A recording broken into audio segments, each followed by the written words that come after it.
Welcome out to Dubbzi Bricks for another Gotham City update. And yes, we've got Lego all over the table here, and it is a case of doing some sorting today. I need to find out all my 2x2 bricks and as many 4x4 plates as possible, just so I can sort out the Mills plates I'm going to be having for the city, and then I can start laying down the subway. Now, Mrs. Dubbzi Bricks, she was working in Dublin yesterday, and she kindly went to the Lego store for me. Double VIP's points started yesterday, or insider points, so that was good. And she picks up 3 packs of the tracks for me. So hopefully, with what I've got today, is enough track to get the subway completed. And I've also got 3 packs of the switch track. So, and also 1 more base plate. There is a 16x16 hole in the middle of the city which needed covering up, and I was going to cut a base plate up that was already been cut. However, I do prefer to have whole base plates, and I worked out another combination or setup within the city which will enable me to avoid doing that. So yeah, we've got that last base plate we need. So anyway, let's get back to sorting the bricks out, then I can get the Mills plates made up, and then I can get this track all laid down, and we can see what the Gotham Subway is going to look like. And the Mills plate has started. Got the equivalent of 10 grey base plates done, and need to sort out a load more of my bricks and plates as I've run out of the filler plate that I'm using for the top of this. I know I've got a load more, however, I'm going to have to get some to fill the whole city up because there's nowhere near enough to do the whole surface. But yeah, there it is. What I'm going to do now, I'm going to start laying the train track all down. Arkham Island, I've just popped that down there for the time being. It's probably going to be in the way for the train track down the end, but we'll start in the centre, work our way down both ends, and hopefully we'll have enough room there for the train track. So let's get all of the train track out of these boxes here, and let's get started. And the fun of planning a railway line, or a subway line in this case, has started, and it is proving quite a challenge. I have managed to get all the track down here. I've had to use a lot of these flexi pieces as opposed to proper curves, as I've made this come round more before going off that way, and that's used a couple of extra curves on both ends. So it did mean that I'd run out of the standard curves here. Now at the moment, this section just here is too far down the table by this part just here, 48 studs at least. I want to have the Joker Funhouse in this area, and I don't want it raised above. I don't want it above the train line, basically. So I do need to somehow move all of this down that direction by ideally about 60 studs. Now at the moment, I've got a straight here, and that's where the subway station is going to be. The track then veers off here, and this is the route that the subway will take. There's going to be a concealed door here. And then under here is going to be a Batcave, or Wayne Terminus, should I say, which would have been below the old Wayne Tower. Then the subway comes back along here, so there'll be another concealed door there, and then it veers off around there, another concealed door, and then that leads to the Batcave. Now, what I could do, I could go back to my original plan of having the train track go into the Batcave, and then having a turntable inside of there. Now, I'm not sure how that works. I've never seen a Lego turntable, so I'm going to have to look into that to see if they do them, if you can make them. If I can, it might be more sort of like Batman-ish, or Batman-esque, or the correct term is. Obviously, he's got them for his car, so why not have it for the train as well? So yeah, I'll have a look into that. Another option I've got is this section just here, where it bypasses Wayne Terminus. I could do away with that. So I could have it, the subway comes along this straight here and then veers around here, put a junction on so it goes on, and then have it so the Wayne Terminus is down here somewhere. So it would mean that I don't have to have this bypass section just here. And obviously this here, the bypass is, I'm having to make it a lot wider to compensate for these curves, because I need to be able to build into this section enough. So that could be another good way of pushing everything down and giving me the room that I need. And we're making some progress with the train line here. I've removed the bypass section out around the old Wayne Terminus I was going to have just there, and that's enabled me to push everything up. So down here, I'm only about 12 or 16 studs shy of being in the ideal position. And at the moment, we've got the Arkham Island just resting down the end of the table, which has stopped me from pushing the track up as I would ideally like to have it. So confident we finally got a layout here that does work if I can't come up with another solution. Now at the moment we're going to have it so the Batman gets on his train here, and I believe it's called the Subway Rocket, I think somebody said it was called. And here's an image on screen now of what it looks like. It's a really cool looking vehicle. And I'm going to be trying to do something inspired by this. Obviously, the size of a train engine is going to sort of like dictate a lot of what it looks like. But fingers crossed we'll come up with something cool. So the subway rocket will come around here, down underneath the Old Wayne Tower, which is going to be here. So we'll probably have the Old Wayne terminus just there, all the way down to Arkham, and there'll be another station just here, then carries on all the way back round, straight back down to the end there, and that's the circuit completed. Now if I can find a turntable, a custom turntable that I can do into the Batcave, which is my preferred option, then the train track will go off, veer around just a slight bit, go into there, then there'll be the turntable, and then it will come straight back out again. If I can do that, I don't have to have this massive loop, and the subway can then be extended by quite a few track pieces basically. So that's the ideal situation. But yeah, it's all going to be great fun. I'm going to do some research tonight, as I said before, to try and find out if there are any custom turntables, because I do feel that's going to look so much cooler than the loop on the track there. And again, the same, I might do it under Arkham as well if it is possible to do so. You can't beat a good technical challenge, and we got one today here in Gotham City, and I need to make a turntable for the train line. If I can, it's going to enable me to do a lot more with the actual subway track, so let's see what we can come up with. I did look online last night for ideas, see if there was any mocks out there that I could take some inspiration from, and there was nothing out there really that was of any use to me. There were much larger ones which had a train track all the way around the outside, and they were actually using that for rotating the centre part. They were taking up at least 4 base plates, so that was way too big. So I want to try and do something that's a lot simpler, it's a lot smaller, and a lot of it's going to be, the size of it's going to be determined on how big the subway rocket's going to be. And I don't know how big that's going to be just yet. I haven't started building or designing that. It is something that I am going to do quite soon, as depending on the size of the rocket will determine the size of the turntable, which will then determine how the track layout goes. So it's a little bit of a domino effect. Once I work one thing out, the rest will fall in place soon after. So I think what I'm going to do to start with, I'm going to make the turntable so it's 32 studs in length, 2 pieces of track. If I can make it smaller, I can quite easily just start using these pieces here. These are 4 studs apart, and then I can just customize the size of that. So that'll be good. Now, with these bit tracks, when you connect them, these 2 parts here are normally obviously touching each other.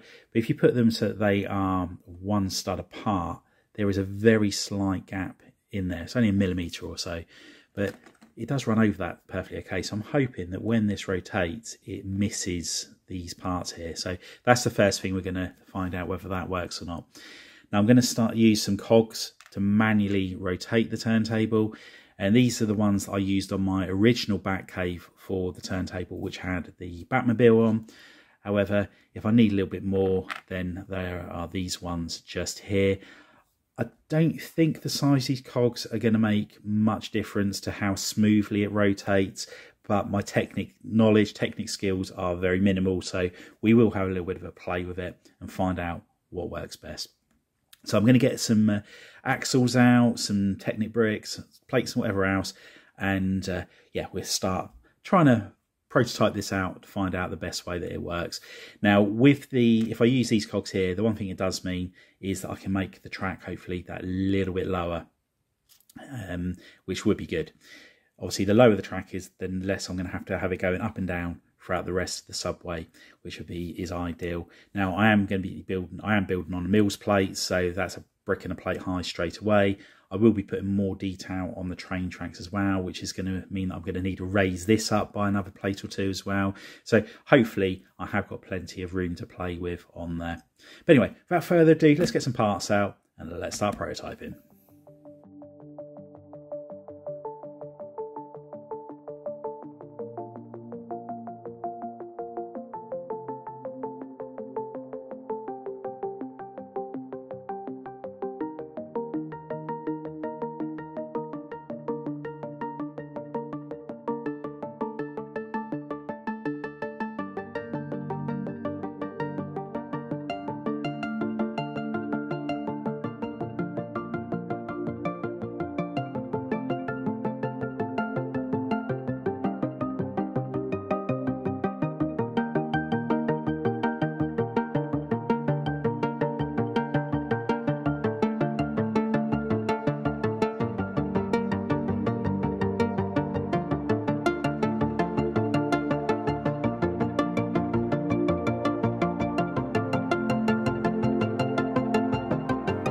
And here is the prototype to our turntable, and it is a very simple design, just using the 2 cogs in there. So when this axle turns, the wheel in the middle turns. Now what I'm going to do, I'm going to actually move this over just a little bit so that once the track's on there, I can actually fully attach one of these pieces of track to the base plate itself. That way I'm going to get a better idea of whether or not the train does run off and on of it really smoothly.